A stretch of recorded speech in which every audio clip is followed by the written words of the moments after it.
dans leur généalogie, même si ensuite ils vont transformer la généalogie, mais tout le monde reconnaît que ce sont des dynasties. D'ailleurs, la première dynastie est venue du sud, d'une région du sud qui est aujourd'hui en Mauritanie, ou bien même dans le Sahara occidental, de la Séguia al-Hamra.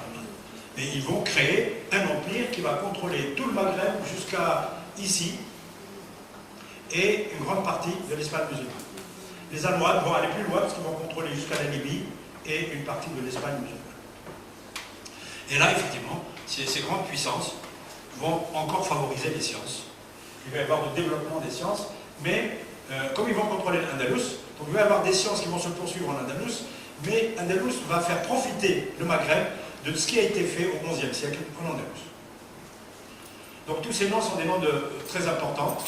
Déjà, Aflah ibn Tufayl, vous les connaissez, Pedroji, surtout Averroès, vous le connaissez bien sûr. Mais là, je l'ai mis non pas en tant que philosophe, mais en tant que savant, en tant qu'astronome et mathématicien. Ibn Tufayl est connu comme... et puis en tant que médecin, pardon. Ibn Tufayl est connu comme médecin, mais c'est un philosophe aussi. Ici, les mathématiques, ils sont moins bien connus, mais surtout celui-là est connu comme philosophe, mais c'est aussi un excellent mathématicien, c'est Abel Pass. Et voici un livre d'algèbre qui a été produit en Espagne musulmane. Et voici un phénomène qui va se développer à l'époque, pendant cette période-là. Les savants andalous vont créer une sorte d'ossature très importante au Maghreb. Tous ces gens-là ont vécu en Espagne et ont vécu au Maghreb. Al-Hassar à Séville, Ibn Yasamin à Séville, Al-Qurashi à Béjaïa, Ibn Manem à Marrakech. Et tous sont soit d'origine de Séville ou de Dénia, soit ils ont vécu suffisamment longtemps dans cette ville où ils ont été formés. Parce que Séville va détrôner Cordoue et Tolède comme centre scientifique à l'époque almohade. Ça va être même la deuxième capitale des Almohades. Si vous voulez, quand il fait très chaud à Marrakech, les califes almohades vont à Séville. Donc ils vont gouverner toute la région à Séville. Et c'est la deuxième capitale. Quand il commence à faire froid, ils reviennent vers Marrakech. Et puis regardez, ces grands médecins et ces savants sont andalous tous, mais ils vont travailler et vivre à Marrakech. Averroès, vous savez qu'il est mort à Marrakech et qu'il a fallu du temps pour qu'ensuite sa dépouille soit ramenée à Cordoue. Il a été enterré à Cordoue après. Voici les livres. Al-Hassar. Il a écrit 2 livres que nous connaissons. Celui-là, je l'ai découvert avec un de mes étudiants il y a une vingtaine d'années. On connaissait uniquement son titre, mais personne ne l'avait trouvé. Voici Ibn Yasamin. Alors celui-là est un berbère, pur sucre. Son père était berbère d'une tribu que l'on connaît, mais il avait une particularité, c'est que sa mère était noire. Noire, fille d'esclaves, d'anciens esclaves. Et sa mère s'appelait Fleur de Jasmin. Par dérision, comme elle était noire, on lui a donné le nom d'une fleur blanche. Et donc lui, il s'appelle le fils de la fleur de Jasmin. Ibn Yasamin. Et il a écrit des ouvrages de mathématiques et qui nous sont parvenus. On a découvert ces ouvrages. J'ai donné des thèses à certains de mes étudiants, qu'ils ont soutenus d'ailleurs depuis un certain temps. Et voici encore un maghrébin d'origine andalouse. Là, ce monsieur, il est allé beaucoup plus loin parce qu'il va développer tout un chapitre qu'on appellera plus tard l'analyse combinatoire, que l'on va retrouver chez Pascal d'ailleurs au XVIIe siècle, mais sans aucun lien. Pascal n'a pas connu ses travaux, mais ces travaux ont été publiés 3 siècles avant Pascal, mais ces travaux sont du même niveau que ce qui a été publié par Pascal au XVIIe siècle. Oui, il faut l'appeler. De toute façon, ce triangle-là existe déjà chez les Chinois, hein, au 1er siècle après Jésus-Christ. Il existe. Mais là, ce n'est pas une question d'existence. Là, c'est un instrument pour démontrer des résultats. Et dans la civilisation de l'islam, ce triangle, qu'on appelle le triangle arithmétique maintenant par prudence, par neutralité, il a déjà été établi par Al-Karaji qui est mort en 1029, puis probablement par Al-Khayyam qui est mort en 1131. Tous les deux sont d'origine persane, ils ont écrit en arabe. Et puis plus tard par Nasser al-Din aussi au XIIIe siècle. Mais au Maghreb, pour la première fois, apparaît ce triangle de Pascal au XIIe siècle, mais surtout il est utilisé pour établir des résultats très très fins, pour résoudre un problème lié à la linguistique. Et puis il va surtout créer une tradition, parce qu'il y aura un autre mathématicien, Ibn al-Banna, de Marrakech. Alors là, c'est l'époque où Marrakech était une capitale scientifique. Je dis ça parce que beaucoup de collègues et amis ici, quand ils vont à Marrakech, ils ne voient que le jardin de serpent, ou le côté exotique, ou les mosquées, ou les muezzins, ou la bonne cuisine. Mais comme je le dis de temps en temps, n'oubliez pas quand vous y allez, que parfois quand vous marchez dans quelques ruelles, peut-être même insignifiantes, vous marchez sur une poussière qui est, comme dit un grand poète du XIe siècle, arabe, Abou al-Harri. Cette poussière, c'est ce qui reste des squelettes des grands savants de cette ville. Qui n'ont peut-être même pas de tombeau. Alors les tombeaux ont été complètement dispersés. Excusez-moi, j'ai un problème technique là.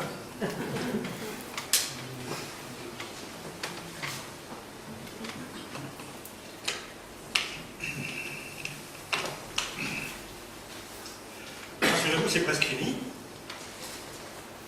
Voici la période des 4 royaumes. C'est la première. Donc là, nous savons l'Andalus qui comprenait toute cette partie, tout le Portugal, toute cette partie jusqu'à Saragosse, jusqu'au royaume d'Aragon et de Castille, eh bien, depuis le XIe siècle, de la fin du XIe siècle, va être grignoté patiemment par l'armée castillane, puis par l'armée aragonaise, qui sont des armées chrétiennes, qui vont essayer de faire ce qu'on appelle le Reconquista. Mais en fait, le mot Reconquista est un mot qui est idéologique, parce qu'on fait croire que, à l'époque, ils étaient conscients qu'ils lançaient une opération de reconstruction d'un État national, ce qui n'existait pas à l'époque. En fait, la Castille et l'Aragon se disputaient les territoires.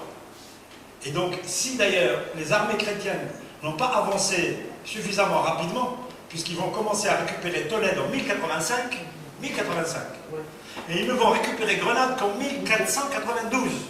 On ne comprend pas, vu la force de frappe qu'ils avaient. C'est parce qu'eux aussi, ils se neutralisaient souvent. Il y avait deux puissances, en fait. Les deux puissances voulaient agrandir, l'un la Castille et l'autre l'Aragon. Ce n'est que plus tard qu'on va réécrire l'histoire, on va dire, ils étaient en train de construire l'Espagne éternelle. Ça, c'est les discours idéologiques de tous les pays. Les musulmans n'ont pas échappé d'ailleurs à ces discours idéologiques. Et au Maghreb, évidemment, c'est la période de ce qu'on appelle les 3 royaumes. Là, on commence vraiment à distinguer donc, la région du centre, la région du Maghreb extrême, le Maghreb central et les Fennekia.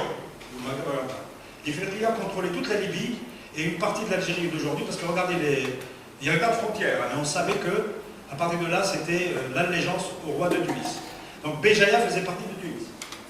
Béjaïa, Annaba, etc. Et puis Alger dépendait de Tlemcen. Et puis le Maghreb extrême, c'est à partir de là. Voilà, toute la région. Alors pour les sciences, évidemment, ça va diminuer terriblement en Andalus, pour les raisons que vous savez. Puisqu'à chaque fois que les armées avançaient, ben, les savants, les habitants, etc., quittaient, même parfois sans être obligés de quitter. Il ne faut pas croire qu'il y avait de la répression tout le temps. Ça aussi, c'est une image un peu manichéenne. Les conquérants, quand ils conquièrent un territoire, eh bien, ils veulent d'abord très vite la stabilité. Et surtout, ils veulent que ce territoire continue à être prospère, surtout s'il était prospère. Or, il était prospère par les habitants d'avant. Parce qu'on ne va pas faire des changements de population. Ça, c'est juste une construction idéologique. Donc, pour garder les populations, on essayait de ne pas leur faire peur. Donc, souvent, les populations partaient d'elles-mêmes. Pourquoi? Parce qu'elles n'avaient pas l'habitude de vivre sous un gouvernement qui n'était pas musulman. Tout simplement. La législation va changer. Les habitudes vont changer. Le mode de vie va changer aussi, parce que l'élite va complètement changer. Tout le pouvoir va partir, avec son élite, ses princes, son mode de vie, etc. Donc, petit à petit, on voit les savants, librement, souvent, quitter, vendre leur maison et partir. Alors d'ailleurs, ils ne partent pas au Maghreb, ils ne partent pas en Orient. Ils descendent un peu plus bas, là où il y a encore des musulmans et leur mode de vie. Et ensuite, ils descendent, jusqu'au moment où on les retrouve tous au Maghreb extrême, à Tlemcen, donc à Fès, à Tlemcen, à Tunis, mais très peu en Orient. Tous vont partir au Maghreb essentiellement. Sauf la fameuse émigration résultat de la décision du début du XVIIe siècle, 1605 ou 1607, où on a chassé les juifs et les musulmans, on les a envoyés n'importe où. Alors là, c'est l'Empire ottoman qui va récupérer une grande partie. Voici, il y a quand même des mathématiques, vous voyez, dans les régions où il n'y a pas encore de danger. Alors celui-ci, c'était à Murcie. Celui-ci était à Murcie aussi. Celui-ci à Almeria. Celui-ci était à Béja. et Baeza, qui dépendait de Grenade. Donc, comme Grenade tenait encore, donc la petite ville de Baeza avait encore des mathématiques.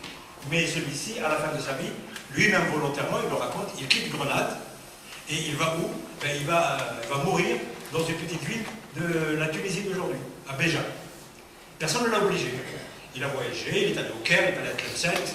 Puis il a vécu à Grenade, il a enseigné pendant 30 ans. Et puis, il est mort en 1485. Or, la Grenade va tomber en 1492. Vous voyez, là, à peine moins de 10 ans. Donc il a senti que les choses changeaient. Voici le GIM, juste quelques images. Et puis alors aussi, ce sont des livres de mathématiques utilitaires que j'ai découverts, dont j'ai publié une partie du contenu. Ce sont des travaux récents que je vous montre. Mais je ne rentre pas dans les détails, parce que ça viendrait de conférence. Ça, c'est plutôt des mathématiques utilitaires qui servent pour décomposer les héritages, etc. Et je terminerai. Est-ce que j'ai du temps quand même? Il est 4 heures. Je peux continuer? Parce que cette partie va concerner vraiment les échanges entre l'Europe et le monde musulman. Je vais le faire en images rapidement. Les sciences, facteurs d'échange et de contact entre deux mondes. Alors, il y a d'abord la circulation anonyme. Voici une page de mathématiques. Ça, c'est les chiffres dits arabes. Ça, c'est les chiffres indiens, ou les chiffres de poussière, que je vous ai montré tout à l'heure, le 1, le 2, le 3, et puis le 4, 5 différents, mais 6, 7, 8, 9 comme aujourd'hui. Puis il y a le 0 qui n'a pas été mis. Eh bien, regardez, sans commentaire, ça c'est un texte latin du 10e siècle, fin 10e. Regardez ça, fin 10e, ça c'est un texte d'Al-Andalus, ça veut dire que ça c'est une copie de ça. Bon, évidemment écrit un peu différemment, mais on retrouve. D'accord? Et donc, les spécialistes disent, on date la circulation anonyme d'un certain savoir mathématique dès la fin du Xe siècle, sans qu'on sache qui a fait circuler, d'où il a tiré ces choses-là, mais ce sont des choses utilitaires qu'utilisent les commerçants. Et donc c'est le premier indice d'une circulation qui, évidemment, a nécessité des contacts. Les gens ne sont pas allés voler le savoir. Ils ne peuvent pas le comprendre d'ailleurs. Il faut bien qu'ils discutent avec les gens. Pour qu'ils sachent qu'il y a les musulmans de ce côté-ci qui calculent avec ça, parce que les Européens calculaient avec la BAC. Ils avaient des tables, avec des colonnes, et puis avec des jetons un peu comme le loto, et ils calculaient, système décimal, mais sans le zéro, et ça marchait très bien. Mais ils ont très vite compris que ce système indien était beaucoup plus performant, donc ils l'ont emprunté en prenant uniquement le mode d'emploi. Mais pour avoir le mode d'emploi, il faut qu'on leur explique. Donc il faut des échanges, il faut des discussions. Voilà. Donc les hommes ont été mis en contact par nécessité. Voici l'astrolabe. Regardez cet astrolabe, il est arabe, malheureusement, bon, ça c'est arabe, je vous assure, hein, tout est écrit en arabe. C'est un perfectionnement, comme je vous l'ai dit, d'une invention grecque, mais quand les Européens arrivent, ils voient ce petit bijou qui sert à calculer le temps, à calculer l'orientation pour faire la prière, à déterminer, à faire de l'arpentage, à mesurer la largeur d'une rivière, la hauteur d'un puits, la hauteur d'une montagne, la profondeur d'un puits, tout ça avec des techniques mathématiques qui sont là. La trigonométrie, ça c'est la trigonométrie ajoutée par les musulmans, parce que les Grecs n'avaient pas ça. Eh bien regardez, sans commentaire, c'est le même instrument. Regardez, on le reconnaît ici. Ça ne vient pas des Grecs, parce que les Grecs n'avaient pas ça. Les spécialistes vous diront ça, c'est un marqueur. Et donc cet instrument est une copie conforme de cet instrument, ou de l'un de ces instruments semblables. Donc il leur suffisait d'avoir le mot d'emploi. Et puis quand même, d'avoir quelqu'un qui leur explique que ce qui est en latin ici, c'est la traduction, il faut qu'il leur explique quelle est la signification de ces graduations. C'est pas évident. Il y a une graduation, une deuxième, une troisième, une quatrième, plus des petites choses qui sont là. Plus l'utilisation évidemment de cette chose, plus l'utilisation de la face de l'astrolabe qui est compliquée. C'est compliqué, hein. C'est un bijou, c'est un instrument que j'explique aux élèves en 1h30 de conférence. Et des élèves qui... Bon, je peux le faire pour les élèves de 5e, mais ça, je triche parce qu'ils ne comprennent pas les mathématiques. Mais pour les étudiants, il y a des mathématiques dedans. Il y a de la trigonométrie. Et voici l'astrolabe universel que je vous ai montré, inventé à Tolède. Alors, vous ne voyez pas très bien. Alors, regardez, les traits qui sont là, et ici, on ne voit pas bien, sont des marqueurs. Cet instrument est le seul à avoir ces traits. Je ne rentre pas dans le détail, parce que c'est parce que les inventeurs de cet instrument ont inventé une manière de projeter le ciel qui était différente sur le plan horizontal de l'équateur et qui leur a permis d'alléger l'instrument qui est l'astrolabe. Alors regardez, la copie conforme, absolument la même. Les mêmes traits, vous voyez les traits là? Ici, et puis ceux qui sont là,